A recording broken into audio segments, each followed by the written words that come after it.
Hello and welcome to the Eastern Front. I'm Yulia Zhoja with the Middle East Institute, Georgetown and George Washington Universities, and I'm joined by my colleagues. Giselle Donnelly, I'm a senior fellow at AEI, and Dalbaruhaj, also with AI.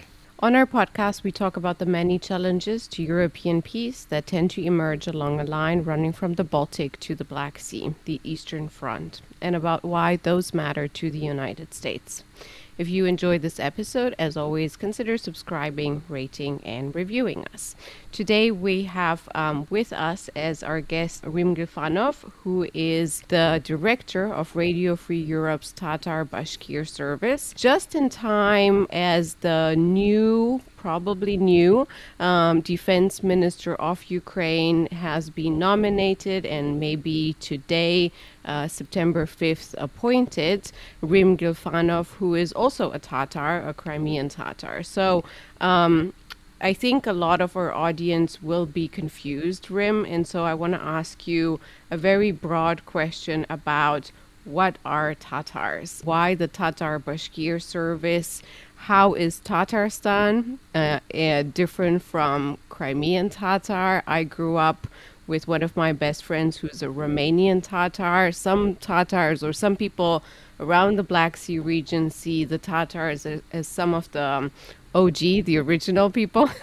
You've been around since at least the 13th century around the region. So tell us a little bit about what Tatars are and how we can understand the geographic and the cultural and social connections among Tatars right now in the region. First of all, I would like to thank you all for inviting me for this podcast, and I'm really delighted to meet all of you, though virtually. Yes, I would start with the Tatars. The name of the Tatars is actually umbrella name.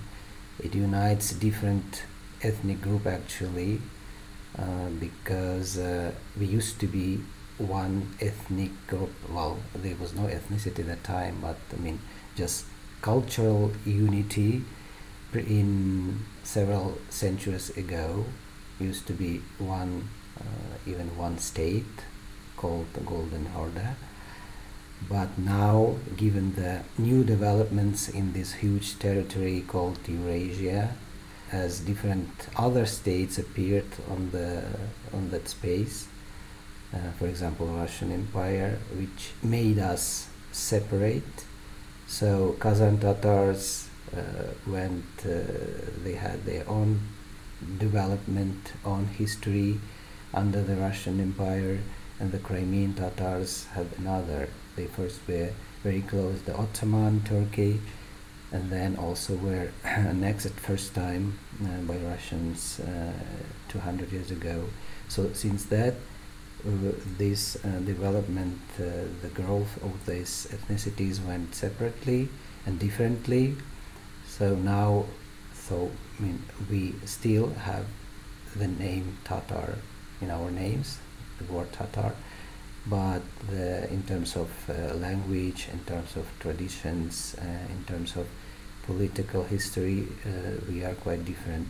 The RFRL's Tatar Bashkir desk actually one of the oldest services, and was organized in 1953 in December. By the way, we will have our 70 years anniversary in December. And what is interesting, it was from the beginning, it was created as a separate independent entity, not under the Russian service as Russian emigre circles demanded at the time, but the service has been working separately.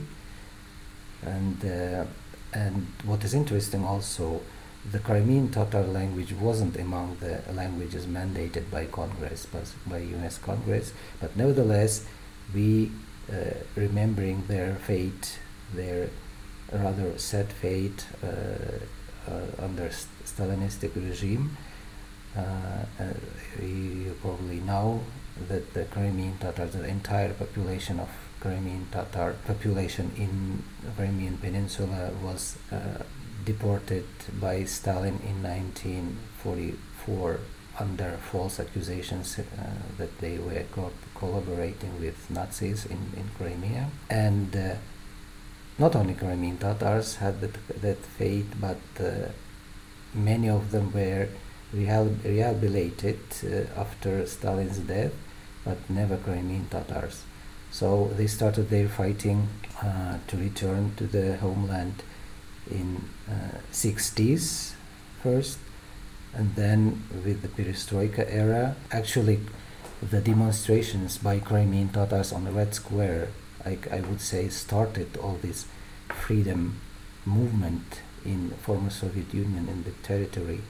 They just came to Moscow and organized demonstration in Red Square, demanding from the Soviet leadership at the time, so they let them back in their homeland. And then it all started the process of repatriation by themselves. It was never organized by the state, by the way. The state just ignored Russian state as Soviet Union collapsed, and I would say, and by Ukrainian state as well.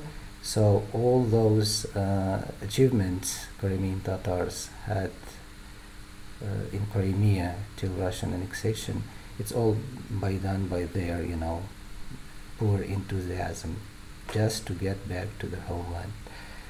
And on the other hand, that makes them very, very active politically. So it was very tight, united community, united with one, wish to get back home, with high spirit, and it still works. And the Crimean Tatar community, both in occupied peninsula and in Ukraine as well, they are very politically, I would say, influential, which the latest developments in Ukraine also show. And you already mentioned that the new defense minister of Ukraine is expected to be Crimean Tatar, ethnic Crimean Tatar now.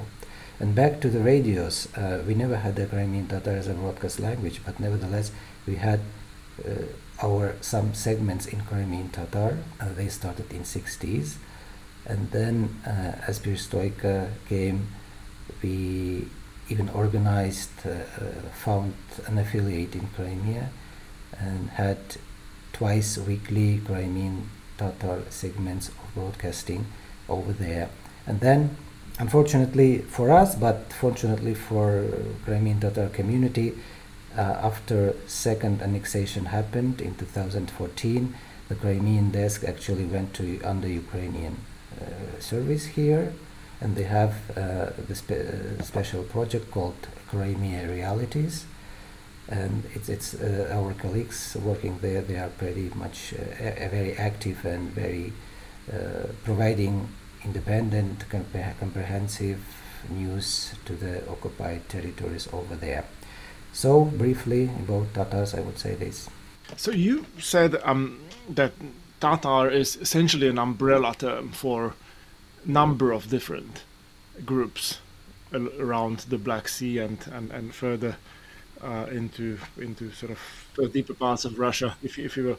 Nonetheless, to what extent do you think it makes sense to think of Tatars as of a distinct and somewhat sort of coherent group with a sense of kinship, solidarity, community that extends beyond these national borders that exist in the region? To what extent, Ukrainian, Romanian, and Russian Tatars would sort of feel as part of the same community? The reason I'm asking is partly because obviously Tatars have been moved around a lot by the Soviet regime, including the family of Rustem Umerov, the new Ukrainian defense minister, whose family, I believe, returned to Crimea only in the 1990s. And so after 2014, I wonder, to what extent, especially the plight of Crimean Tatars has a resonance in other parts of the Tatar community. I mean, to what extent you can sort of gauge, a sense of outrage or concern among,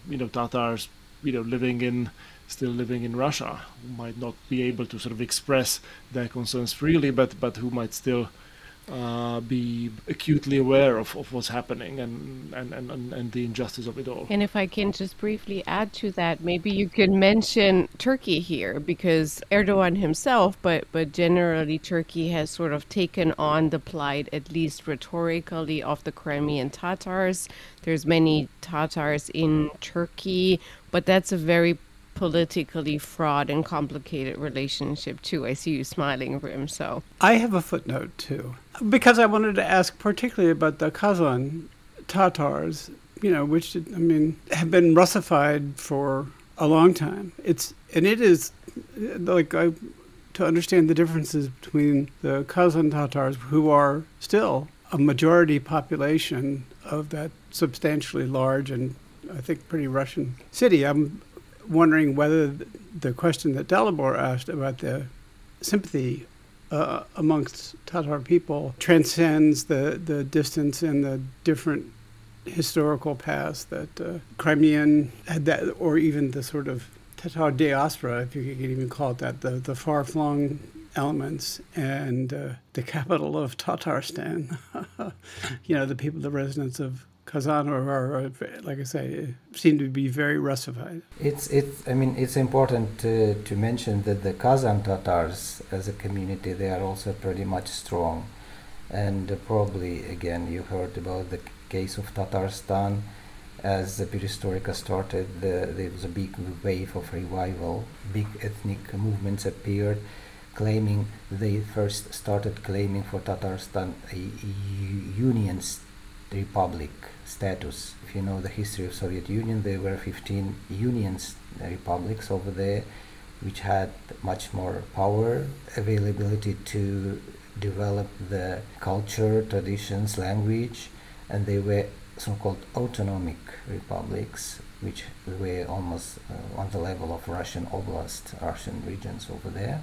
So Tatarstan wasn't given its complete enclave inside the Russian Federation. It was granted only autonomy, and the Tatar population suffered pretty much because of that. We didn't have our academy, for example. We didn't produce any movies, though Union republics has the rights to produce movies, and we were pretty much limited in publishing magazines, newspapers in Tatar. The education was limited in Tatar. There were no high schools in Tatar, that kind of things, and that made a huge revival moment at the end of 80s.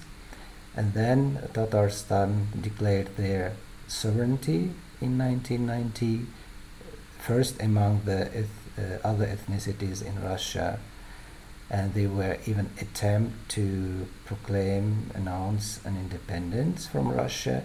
But again, given the Tatarstan has no other borders but with Russia only, so the Tatarstan elite decided just to make a treaty between Moscow and Kazan about some certain of autonomy, and they had rather good conditions, to develop, to grow, not only economy, but also to nourish some kind of to solve ethnic issues over there. A lot of Tatar schools were open, Tatar satellite TV appeared finally. So Tatarstan radio started broadcasting in Tatar for other Tatars abroad, which is interesting. For decades, the Tatar service of RFRL was the only international media in Tatar, and that's all thanks to US. And it was taken as a US soft power tool, because it showed that while Soviet authorities ignored all the demands by Tatars to cultivate their culture, actually only US provided a tool to Tatars abroad or worldwide broadcasts or programs in Tatar. It still continues this way, and many Tatar intellectuals consider this as a big. They are thankful for American government to keeping the work of the Tatar service at RFRL. So we have now Kazan Tatars, which are showed their will to more for wider autonomy, but at the same time, as Putin came to power, he started to limit again. So the balance went the other way. First, they started. There was a big movement in Tatarstan to return back to Latin alphabet because not Cyrillic. It's known its number one advantage. Not Cyrillic, no, because Cyrillic was introduced, I mean, by Stalin just to make the Russification much easier for them. So other Turkic alphabets, first of all Turkey, of course, and it's admitted by Turkic intellectuals that the Latin is more comfortable for Turkic language, actually, not only for Turkish but for all Turkic, like Uzbek or Azeri, which they are going this way actually now. And Azeri, for example, or Uzbeks going, and Kazakhstan thinking about again going back to Latin. So it was the first step. Then Moscow refused to extend this treaty with Kazan.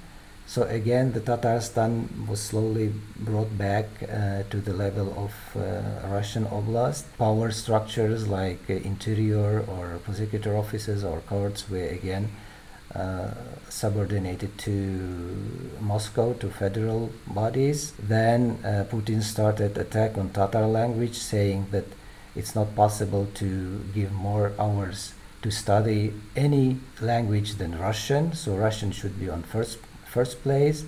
And the Russian prosecutor office literally started hazing Tatar language teachers in Kazan. Many were fired, and now we have a rather sad situation. Of course, at the same time, Tatars as a second ethnic minority behind Russians, with very different culture, different religion, different language, they still keep their ethnic identity. And in these terms, going back to your question about the common solidarity, on what kind of level it is, I would say it's like, it depends, it differs. Part of the population still thinks that we are the one nation, just separated by history.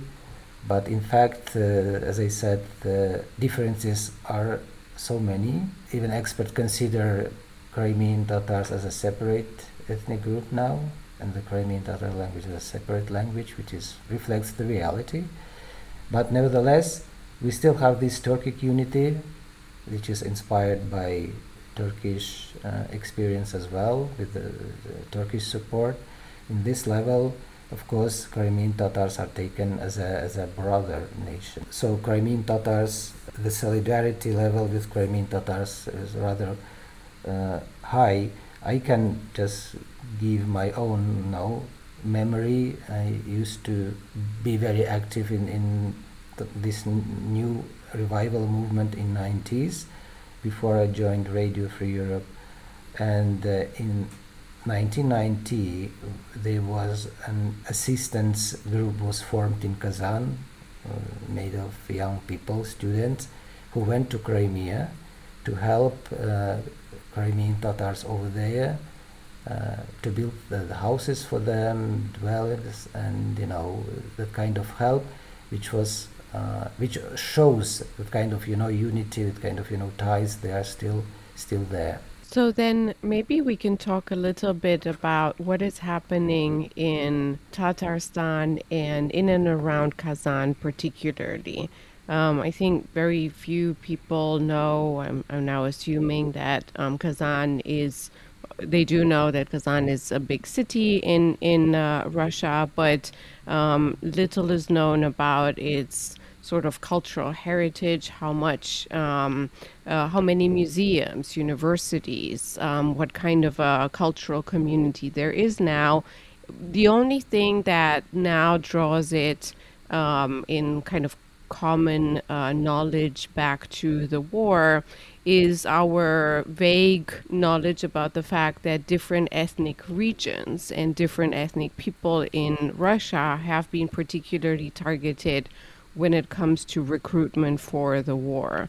And I know that your service and a specific media project that maybe you can tell us a little bit more about has been focusing on that too, or has been primarily focusing on that. So can you take us back to February, March, the first few months of the full-scale invasion, and give us a bit of a perspective of how big this problem of forced recruitment and forced mobilization has been throughout the 1.5 years of the full-scale invasion, and how the local communities, Tatars or not, in and around Kazan have been reacting to that. To what extent? We always want to hear about resistance. Frankly, in Russia, there isn't too much, and so, can you tell us a little bit about that? I would say at this point the Tatarstan is coming back actually on the agenda even for international media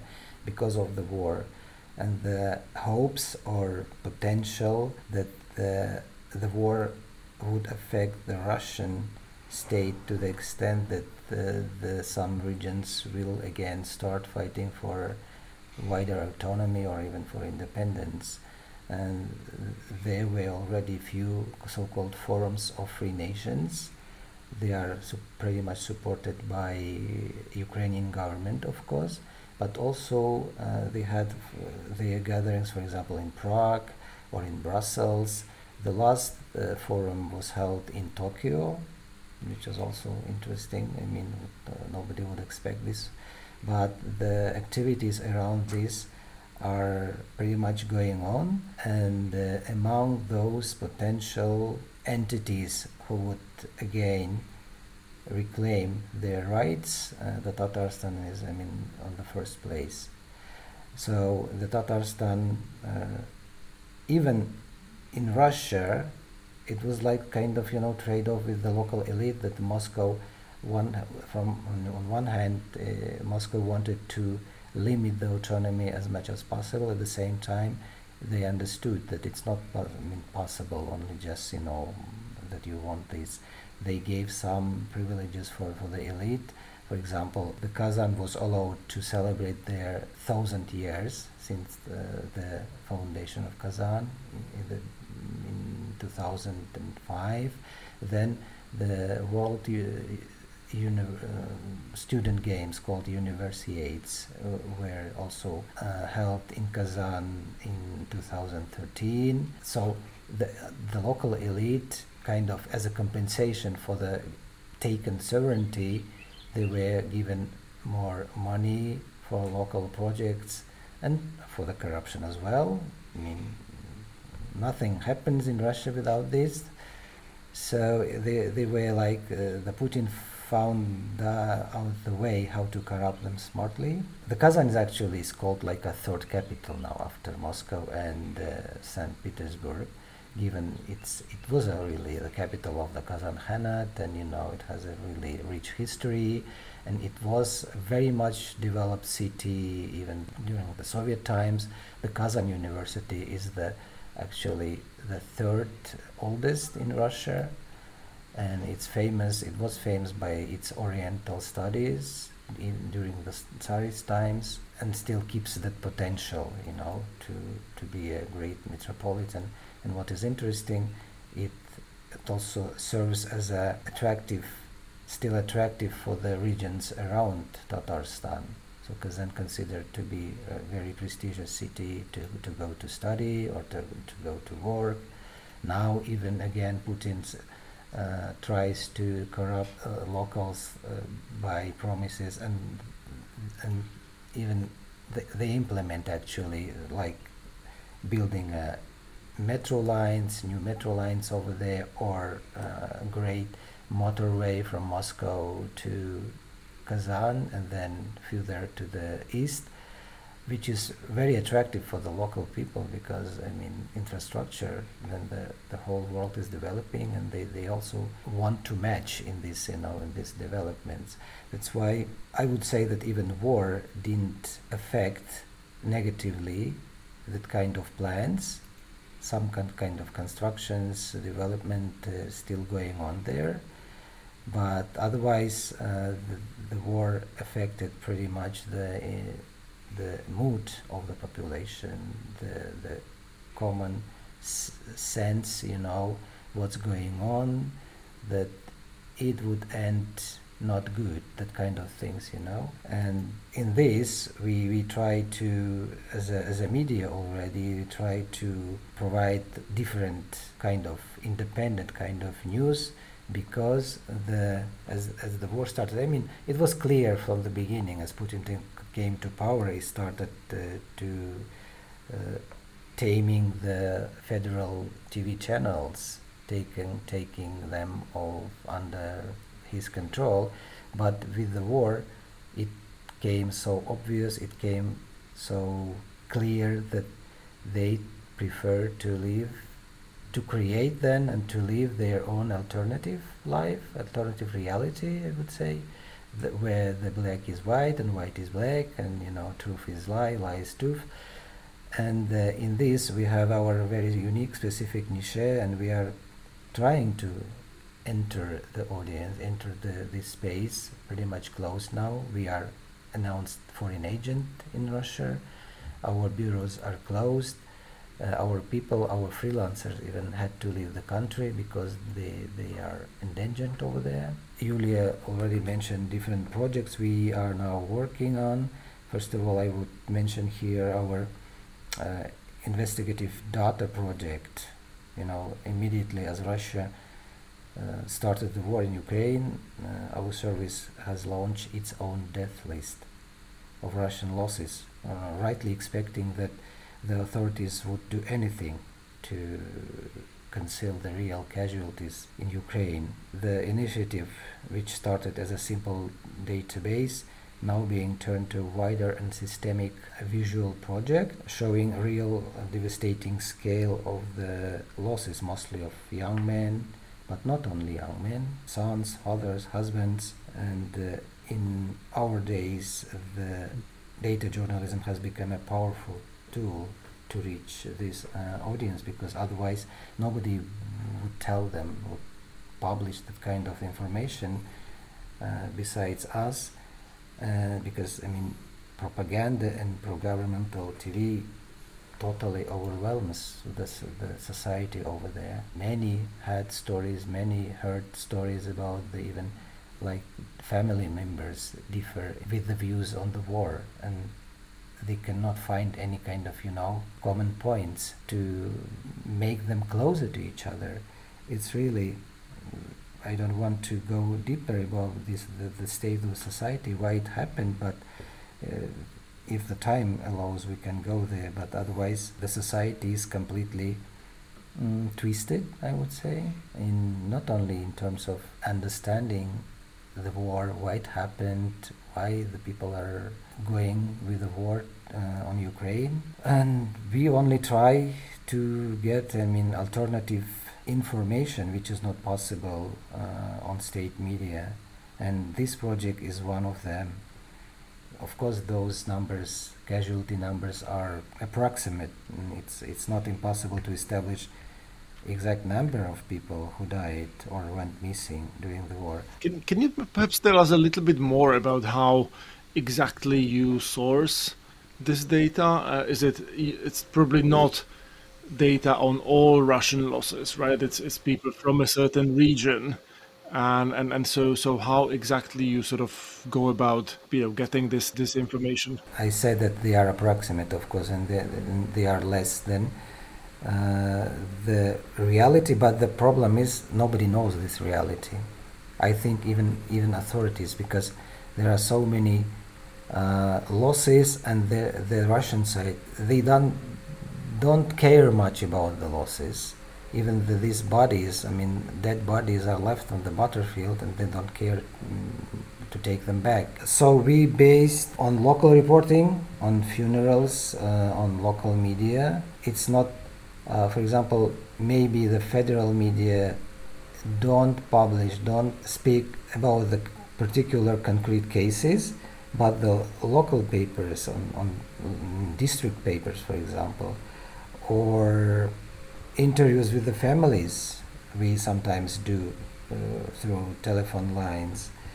Official statements sometimes, because they need some glorify the heroes of the war, so we can track that kind of information from official statements.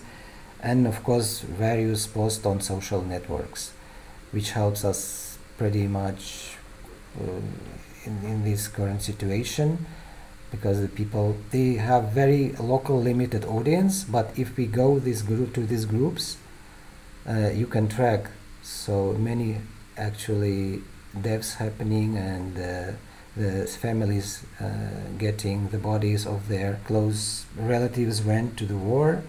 And it's also kind of not difficult to verify, because you see the pictures, you see the graves, so the data gathering based mostly on that kind of sources. If I could try to zoom back out to the 30,000 foot level a little bit, it seems to me that the last few minutes of conversation go to the question of the nature of the Russian state to a certain degree. And it's sort of curiously brittle and fragile, yet it has the appearance of strength, but underneath the superstructure, the suppression of peoples, the degree to which its governance is based upon manipulation of the truth, so on and so forth, bespeaks a weakness. One of the great fears, and also a theme of the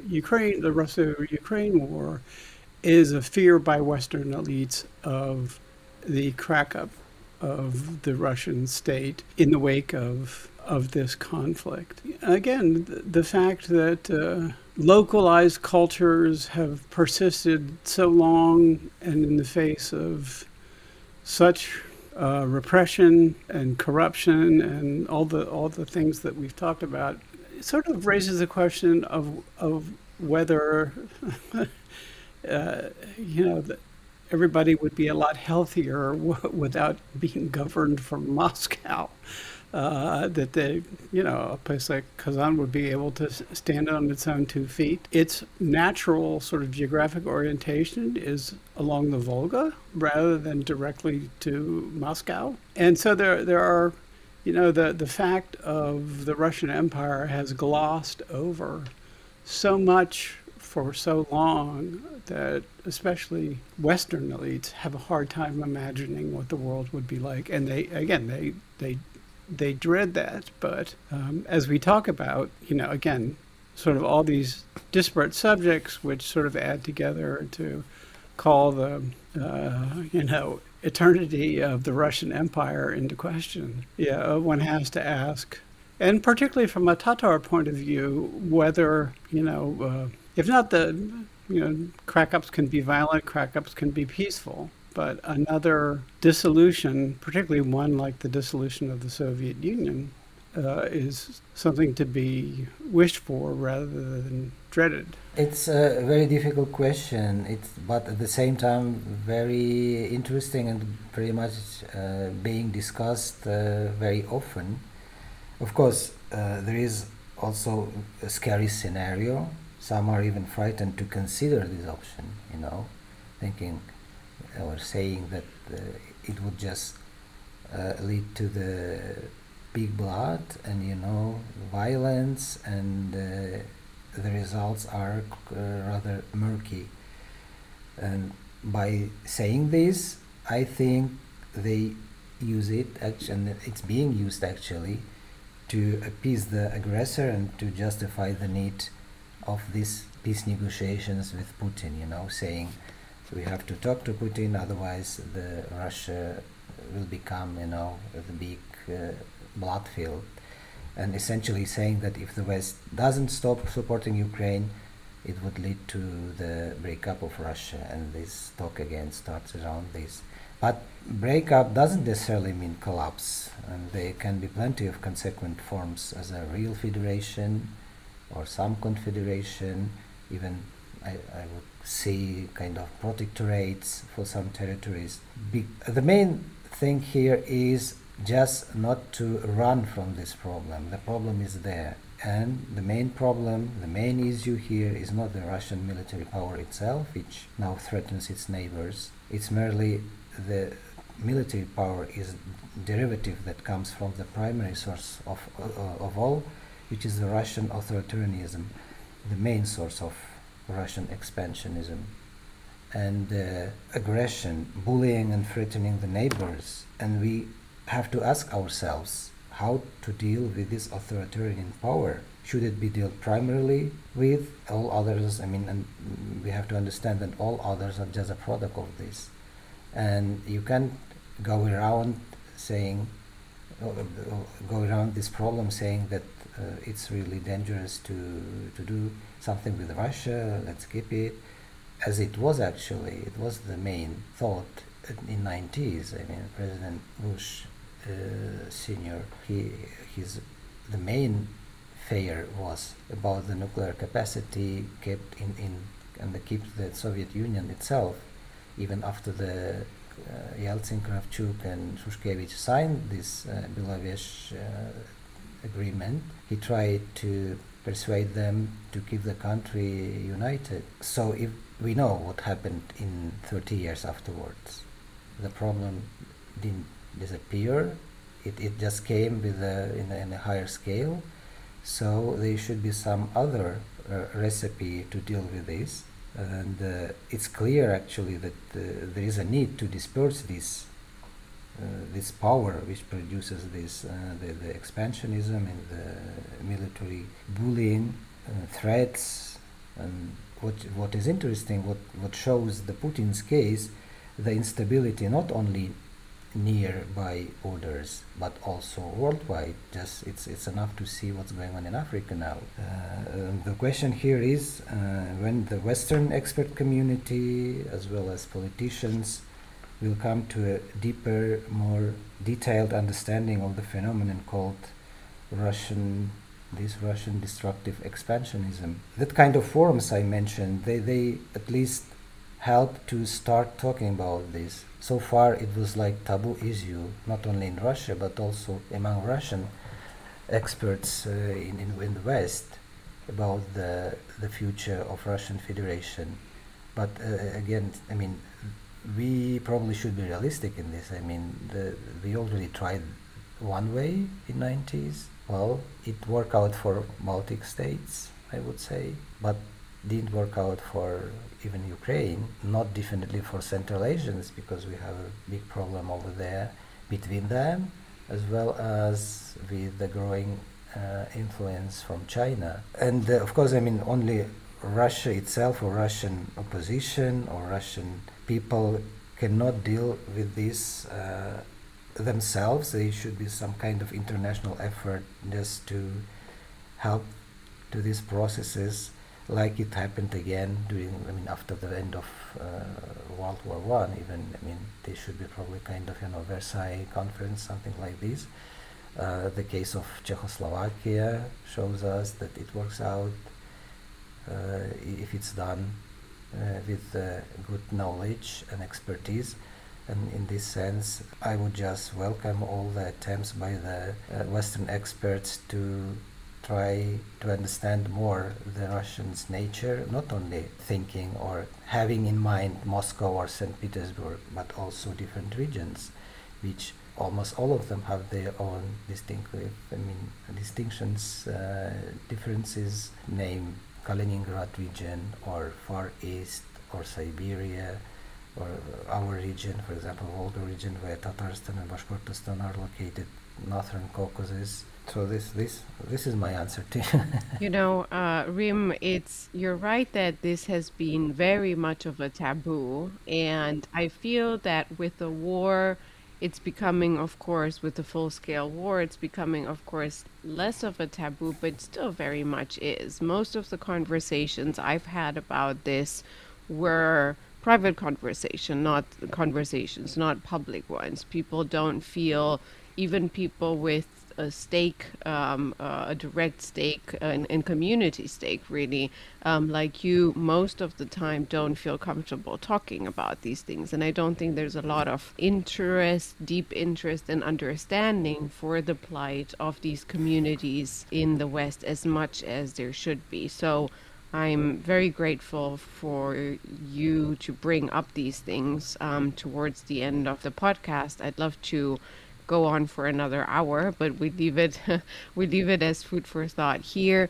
One more kind of small thing that I wish we could have talked about, but I think it's kind of illustrating in very concrete terms what you're talking about in terms of how the war is affecting the community, and that is I think your service, and we'll link to that in the show notes, has in detail reported about this, how there is now production facilities in and around Tatarstan to produce drones, and how children are being recruited, and the environment in which they're working that is dangerous, not just psychologically, but also physically with chemicals, etc. That is now really affecting, to me, is an illustrative example of how this is affecting societies and communities in and around Tatarstan. So I'll leave it at that, and I'll say thank you, Rim, so much for joining us today. And if you enjoyed this episode, please consider subscribing, rating, and reviewing us. From me, Julia Joja, and my friends, Giselle Donnelly and Dalibor Rohac. thank you for listening to the Eastern Front podcast. To stay up to date with us, please give us a follow on Twitter at Eastern Front Pod, one word, and sign up for a newsletter included in the show notes for this episode. If you can find more episodes and additional content on our website, aei.org, Apple Podcasts, Spotify, or wherever you get your podcasts. Thank you, and until next time, goodbye.